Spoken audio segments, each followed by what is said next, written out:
September 16th, 1935. Cotton Club, Harlem. A hired thug slapped Bumpy Johnson in front of 200 witnesses. 4 seconds passed. No retaliation. No rage. 47 minutes later, the rules of Harlem were rewritten. This wasn't revenge or pride, it was strategy. One man absorbed humiliation to trigger an irreversible outcome. So how did a single slap dismantle an entire crime order? To understand that moment, the story goes back to where it truly began. September 16th, 1935. The Cotton Club smelled like money trying to hide the stench of fear underneath. 200 bodies packed into a room built for half that, everyone sweating through silk shirts, while Duke Ellington's sophisticated lady scratched out of a phonograph that nobody had bothered to turn off 3 hours ago. The needle was worn down to nothing, skipping every fourth beat, but the whiskey kept flowing, and the cocaine kept the white tourists from downtown awake long enough to pretend they belonged in Harlem after midnight. Bumpy Johnson sat at table 7 with his back to the wall, which is how you stay alive past 30 in a business where most men do not make it to 25. The Barolo in his glass cost $8 a bottle, brought up from a wine cellar in Little Italy by a man named Carmine, who still remembered the night Bumpy pulled a straight razor across the throat of 3 Sicilians trying to muscle in on the garment district. Carmine paid his debts in wine and silence, and Bumpy respected both currencies equally. The back door opened 13 minutes before midnight, and Mickey Doyle walked in like he owned the building and everyone breathing inside it. Doyle worked collections for Dutch Schultz, which meant he specialized in breaking kneecaps with a ball-peen hammer and burning down grocery stores that came up short on protection money. He wore a gray suit that probably cost $200 and shoes polished so bright you could see your own funeral in the reflection. His hands were the size of bread loaves, scarred across the knuckles from years of putting men through plate glass windows. He stopped at Bumpy's table without asking permission, without nodding, without acknowledging that the man sitting there controlled every numbers racket from 110th Street to the Polo Grounds. Doyle's right hand came up fast and open, connecting with Bumpy's face hard enough that the crack echoed over the music and made every conversation in the room die mid-sentence. The force snapped Bumpy's head sideways, left a handprint across his cheekbone that would bruise purple by sunrise, sent the taste of copper flooding across his tongue where his teeth cut the inside of his mouth. The Barolo glass wobbled but stayed upright. Bumpy's right hand never moved from the table. His jaw worked once, testing if anything was broken, then went still. He turned his head back to center with the mechanical precision of a man who had absorbed worse and buried the people responsible in shallow graves upstate. His eyes found Doyle's face and stayed there flat and empty as a frozen lake in January. Doyle stood there waiting for the explosion, waiting for Bumpy to stand up and pull the .38 caliber snub nose everyone knew he carried in a shoulder holster under his left arm. Waiting for the tables to flip and the screaming to start and the Cotton Club to turn into the kind of bloodbath that makes headlines and gets precincts shut down. Instead, Bumpy reached for his wine glass with his left hand, brought it to his lips, and took a long, deliberate sip, like he was sitting alone in his apartment on a quiet Sunday afternoon. The silence in the room was not peaceful. It was the sound a room makes when 200 people realize they are watching a man choose his own death, and the death of everyone stupid enough to stand near him when the reckoning comes. Stephanie St. Clair, sitting 2 tables over counting receipts from the day's numbers, runners looked up once and then looked back down at her ledger, because she understood what Bumpy was doing and knew better than to interrupt a man in the middle of sentencing someone to die slowly.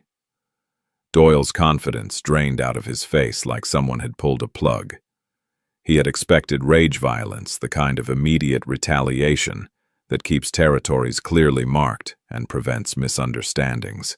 What he got instead was nothing, which is always worse because nothing means the response is being planned, measured, calibrated to cause maximum damage with maximum efficiency. His throat worked once, trying to find words that would not come, and then he took one step backward, then another, moving toward the front door, like a man who suddenly understood he had volunteered to be the example that keeps everyone else in line. Bumpy set the wine glass down in the exact same wet ring it left on the tablecloth. He tilted his head 1 inch to the left, a movement so small it could have been missed, but Mickey Doyle saw it and understood the translation clearly. You just bought yourself a death that will take hours instead of seconds.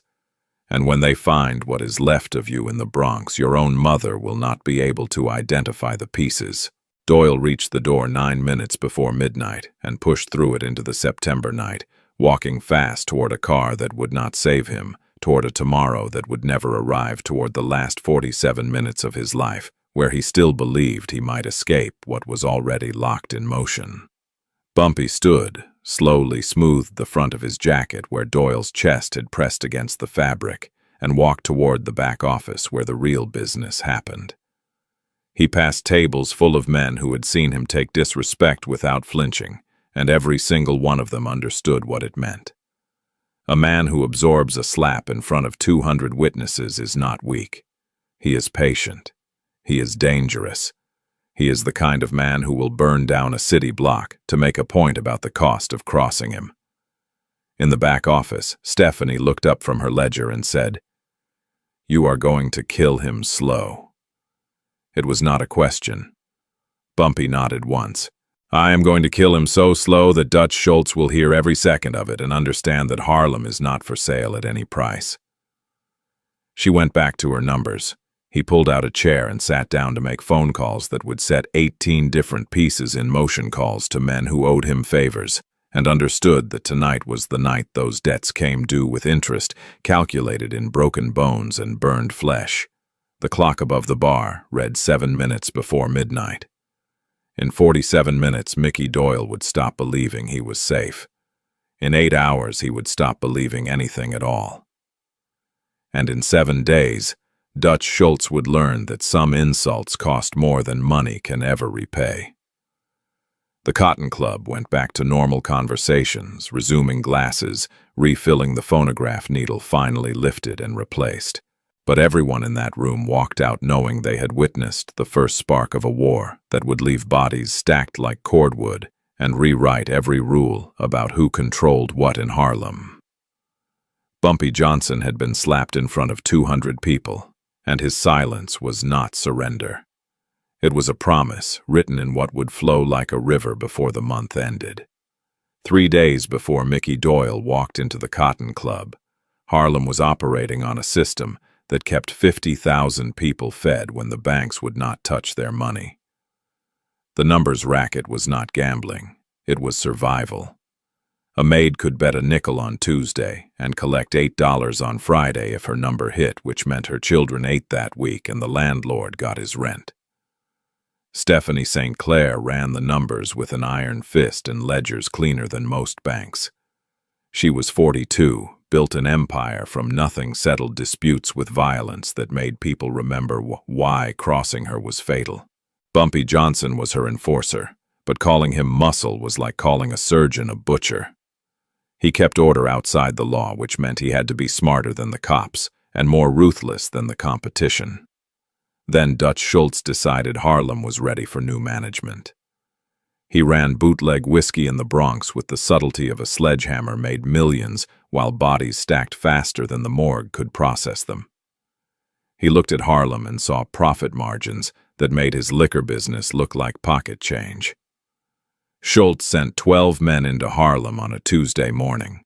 They split into teams of 3, walked into numbers joints on Lenox Avenue, and 125th Street delivered the same message everywhere.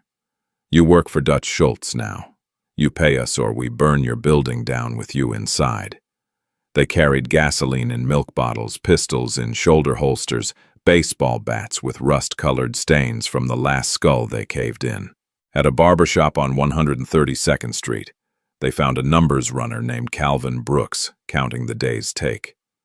Calvin was 19, worked for Queenie since 15, sent half his earnings home to his mother every month. One of Schultz's men put a pistol against Calvin's temple and said, "You work for us now," Hand over that cash or I put a hole through your head and find someone else who wants the job.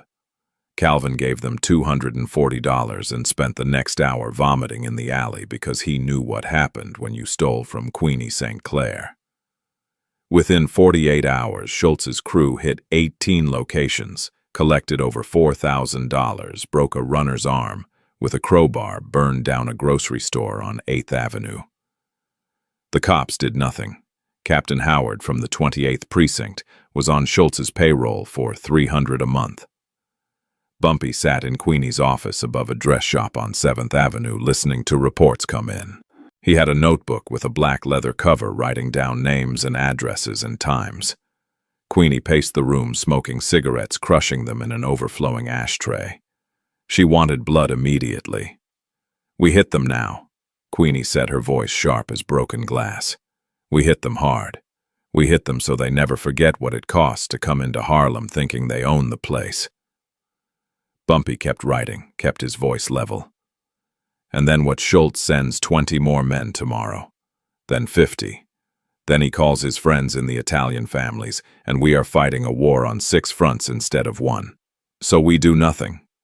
Queenie stopped pacing, stared at him. "We let him take everything we built." Bumpy closed the notebook and looked at her with eyes that had watched men die slowly. "We let him think he is winning. We let him get comfortable. We let him believe Harlem is his. Now and then we teach him the difference between taking something and keeping it." "That is not an answer," she said. "That is a speech." Bumpy stood, walked to the window, looked down at 7th Avenue. "The answer is patience. Schultz thinks he can walk in here with guns and gasoline and everyone falls in line because that is how it works in the Bronx. But Harlem is different. Harlem has rules he does not understand yet. And when he breaks enough of them, the people who matter will do our job for us." Queenie lit another cigarette, inhaled deep. "You are talking about the Italians." Bumpy nodded. "Lucky Luciano does not like noise, does not like attention, does not like white gangsters starting race wars in neighborhoods where his people do business. Schultz comes in here loud and stupid, breaking bones and burning buildings, and eventually Luciano will decide Schultz is more trouble than he is worth." "And if Luciano does nothing?" she asked. Bumpy turned from the window, smiled without warmth. "Then we kill them all ourselves. But we do it smart. We do it clean. We do it so when the smoke clears, nobody can trace it back to us, and we still have a business left to run." For 3 days, Bumpy did nothing visible. But invisible is where real power lives. He had runners watching every move Schultz's crew made, tracking which bars they drank and which women they went home with, which routes they took back to the Bronx. In his apartment on Edgecombe Avenue, he had a map of Harlem spread across his kitchen table, with pins marking every location Schultz hit and red thread connecting them. He had a second notebook full of names, not just Schultz's men, but their families, their girlfriends, their favorite restaurants, the garages where they parked their cars at night. On the 3rd night, Queenie came to his apartment and found him awake at 2 in the morning, studying the map. She poured herself whiskey without asking and said, "They hit another 6 places today, took $5,000. Broke Jimmy Dawson's jaw with a tire iron when he said he needed time to think about their offer." Bumpy traced a route on the map with his finger, following red thread from the Bronx into Harlem and back again. "Good. Let them take the money. Let them break as many jaws as they want. Every dollar they collect is evidence. Every bone they break is a witness. And when the time comes, all of it gets used against them in ways they are not smart enough to see coming." "You sound like you want them to win," she said. Bumpy looked up from the map, locked eyes with her. "I want them confident. I want them careless. I want them thinking Harlem rolled over without a fight, because that is when men like Schultz make mistakes, and mistakes are what I have been waiting for since the day his people walked through that first door." Queenie drank her whiskey in one swallow. "And if they do not make mistakes?" Bumpy went back to studying his map, moving pins, adjusting thread. Then, we make the mistakes for them. We give them opportunities. We set traps that look like victories. And when they step into one thinking they just won another piece of Harlem, the trap closes and they never walk out. "How long do we wait?" she asked. Bumpy looked at the clock on his wall. It was 2:30 in the morning. "Not long now. Schultz is getting comfortable. His men are getting sloppy. And when someone finally does something stupid enough in front of enough witnesses, that is when we move." "What kind of stupid are we waiting for?" Queenie crushed out her cigarette, lit another one immediately. Bumpy smiled, the kind of smile that never reached his eyes. "The kind where they disrespect us in public. The kind where they think they can put hands on us and walk away breathing. The kind that gives us permission to do what we have been planning all along, except now everyone watching will understand why it had to happen. So, you already know what you are going to do," she said. It was not a question. Bumpy nodded once. "I have known since the first day they walked in here. I have been building it piece by piece, name by name, location by location. All I need now is the spark that lights the fire, and Schultz will provide that himself, because men like him always do." 3 days after Schultz invaded Harlem, Mickey Doyle walked into the Cotton Club and slapped Bumpy Johnson in front of 200 witnesses. The spark had arrived. The fire was about to start. And Bumpy smiled inside where no one could see it because Doyle had just signed his own death warrant and did not even know it yet. 47 minutes until the trap closed. 47 minutes until Harlem learned what happened when you broke the rules that kept everyone alive. Real power is not about who throws the first punch. Real power is about who is still standing when the bodies stop falling and the survivors need someone to tell them what happens next. Mickey Doyle walked out of the Cotton Club at 9 minutes before midnight and realized the door behind him had locked. His car was parked 3 blocks south on Lenox Avenue, a black Packard that should have taken 5 minutes to reach. Instead, he stood on the corner watching his escape route disappear one body at a time. 6 men materialized on the sidewalk between him and his car. They were not holding weapons. They were not shouting threats.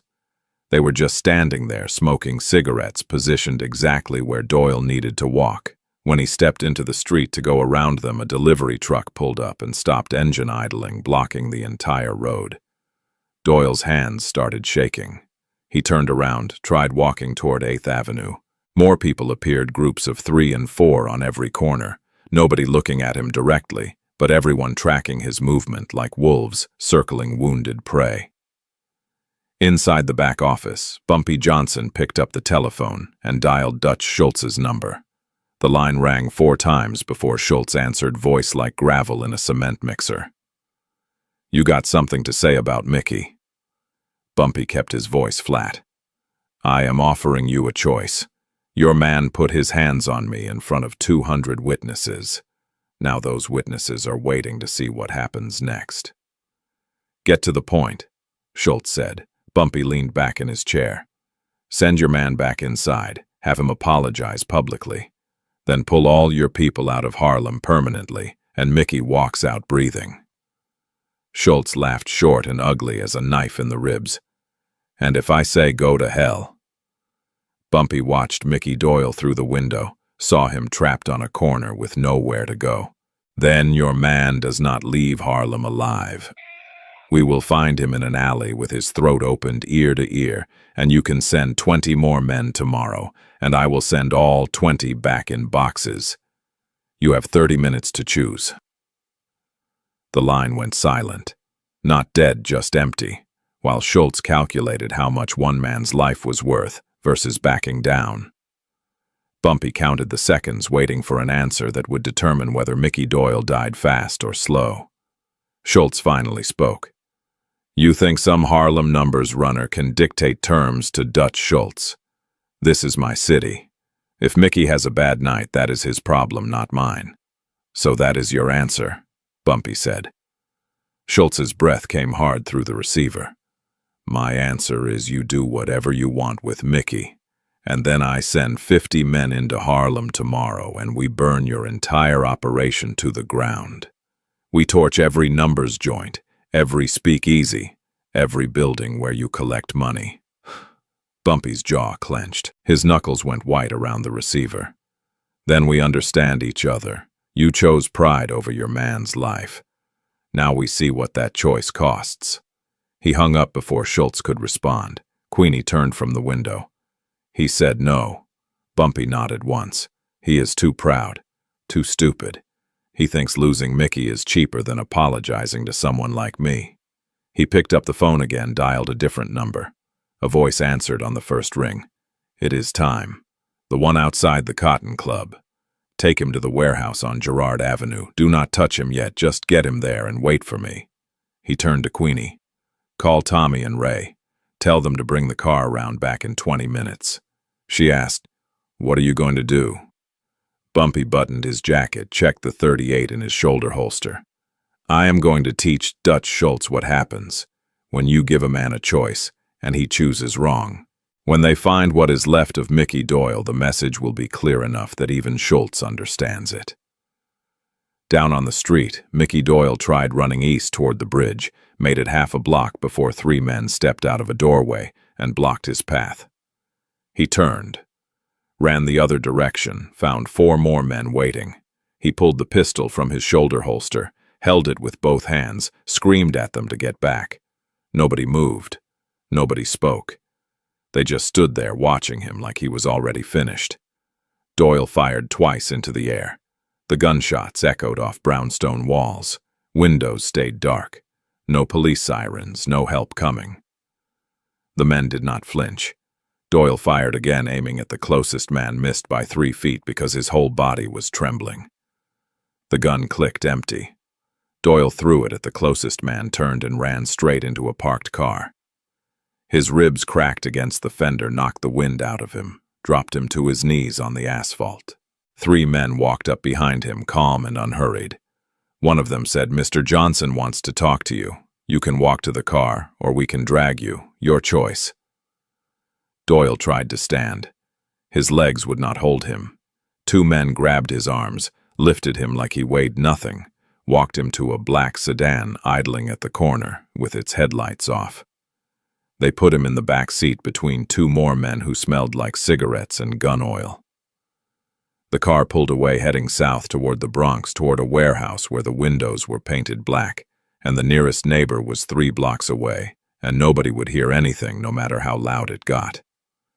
Inside that warehouse there were tools hanging on the wall, a chair bolted to the concrete floor, a drain in the center of the room that had been used before and would be used again.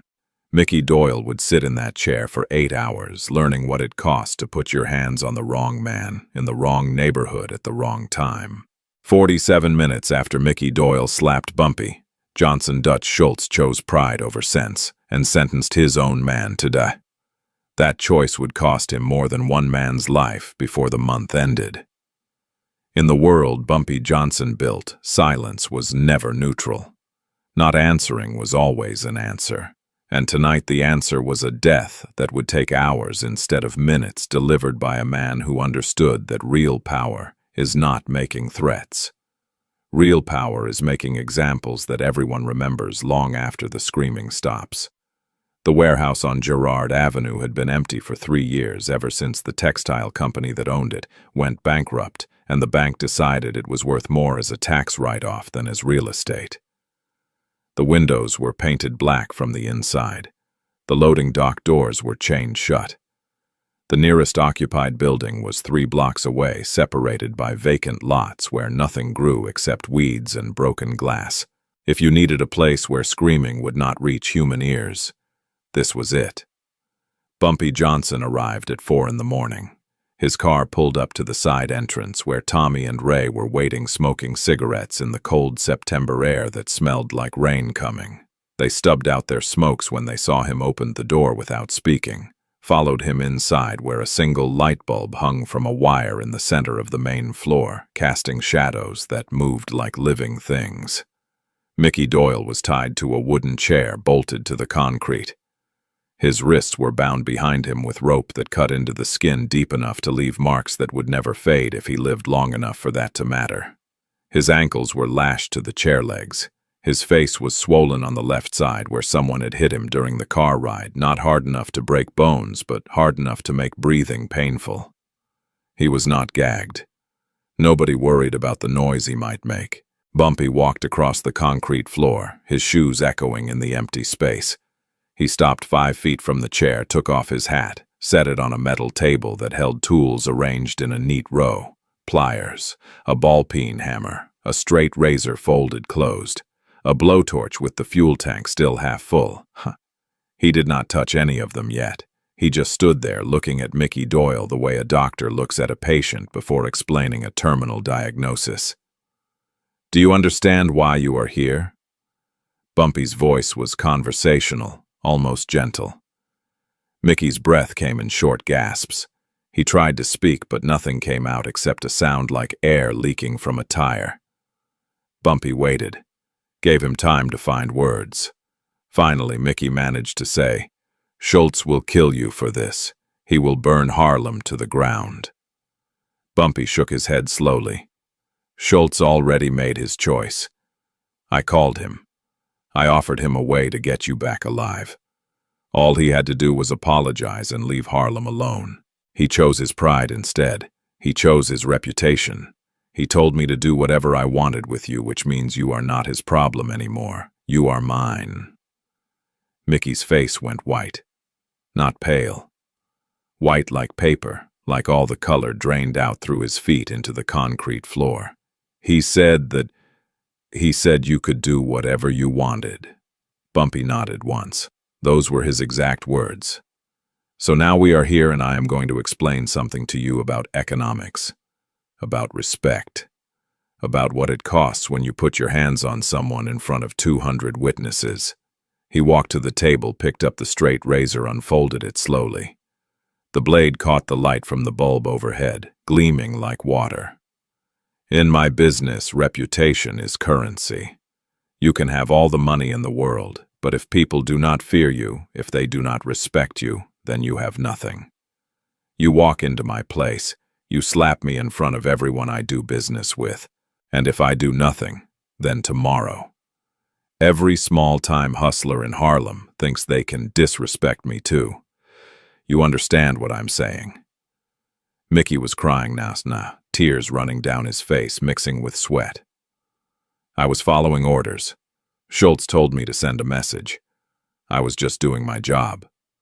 Bumpy set the razor back on the table, picked up the ball-peen hammer instead, felt the weight of it in his hand. I know you were following orders. That is why you are here instead of home in bed. But orders do not change what happened. They do not change what needs to happen next. What happened next took 8 hours according to the men who were there, though the exact details were never written down anywhere official. What is known is that Bumpy Johnson talked the entire time, his voice never rising above normal conversation level, explaining the economics of the streets, the way a professor explains mathematics to a student who is failing the class. He explained how respect works, how fear works, how you cannot run a business when people think you are soft. The tools on the table were used, not all of them, but enough. The straight razor, the pliers, the hammer, each one applied with surgical precision, not in rage but in demonstration, not to inflict maximum pain but to make maximum impact when the message was delivered. Mickey Doyle screamed until his voice gave out, then screamed silently, with his mouth open, and nothing coming out except air, and the wet sounds of a man whose body was shutting down one system at a time. Tommy and Ray stood near the door, smoking cigarettes, and not watching directly, but aware of everything happening in the center of the room under that single light bulb. They had seen this before. They would see it again. This was the cost of doing business in a world where contracts were not enforced by courts and disputes were not settled by lawyers. This was how you maintained order when the only law that mattered was the one you made yourself. By noon, Mickey Doyle was no longer capable of screaming. By 2 in the afternoon, he was no longer capable of understanding the words Bumpy was saying. By 4 in the afternoon, he was barely breathing, his chest rising and falling in shallow movements that would stop soon without any additional help.